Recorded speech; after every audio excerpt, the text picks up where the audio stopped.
This is Talking with Bridgette. On today's episode, we're heading into Soy Bistro, home to one of Brentwood, Tennessee's hidden gems. I got to chat with Kenji, owner and West Coast native, to introduce us to his delicious Asian soul food and some of his famous dishes. So I moved here from Los Angeles, and I knew I wanted to own a restaurant. I had no experience, so I just kind of threw myself in, worked at different restaurants around town, kind of found a place of what I liked and what I didn't. But this was a restaurant I found in 2011. It just was so inviting. So while I looked at other restaurants like fine dining and all those kind of places, I just would always come here and feel at home. So eventually, about 8 years into me working at other restaurants and kitchens, I made the decision in 2017. I was like, this is what I want. So I kind of got with the owners, Chris and Hannah, who opened this place in 2010. I just said, hey, if you don't mind, I'd love to learn, run it if I could, manage it, and then maybe open mine eventually, open a restaurant like this. This is what I want. That's all I knew after 8 years in this business. Lo and behold, in 2019, they approached me and said, hey, we actually want to get out of this business. They had done all they could, and they offered it to me first, and I jumped in. It was a no-brainer because, again, it was so close to my heart.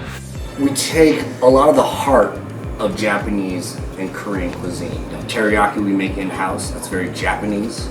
Chicken, beef, tofu, salmon teriyaki. We use udon noodles, but the fusion is udon noodles is many times made in a soup, with a soup.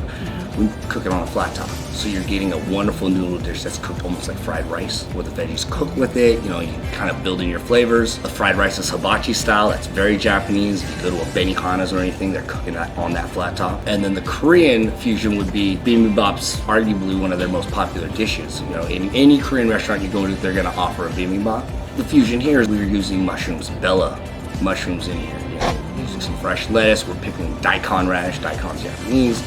But we're building the gochujang, which is the heart and soul of that dish. It's why people love it, sweet and spicy. A paste where you mix it. So that part is the heart of a bibimbap. But the fusion is the vegetables we're choosing to use. So what's your personal favorite meal off the menu? I would say the bibimbap is. And the reason is because we took, again, a traditional dish, usually done in a stone clay pot. It's a nice mix of starch, protein, and vegetables. And who doesn't like sweet and spice? So you have a lot of good elements texturally, right? We make it with crispy rice in a skillet, and then you get to mix it up and just, it's one of those dishes, if you closed your eyes and dug in, you would taste different things. A lot of other dishes you kind of eat separately. Yeah, you eat separately. A little bit of rice, a little bit of veggies. This dish, you're supposed to make. Bibimbap means mixed rice. So you mix it up, popularity-wise, it brings people back. People just get excited because it's a dish you've never experienced it, but it feels like home cooking. But it's fun to mention, hey, we had this dish before. No, we guys mix everything up and enjoy it that way. That would be my favorite. There are other dishes that are really popular and they're good. This dish is fun to explain. It's fun to build.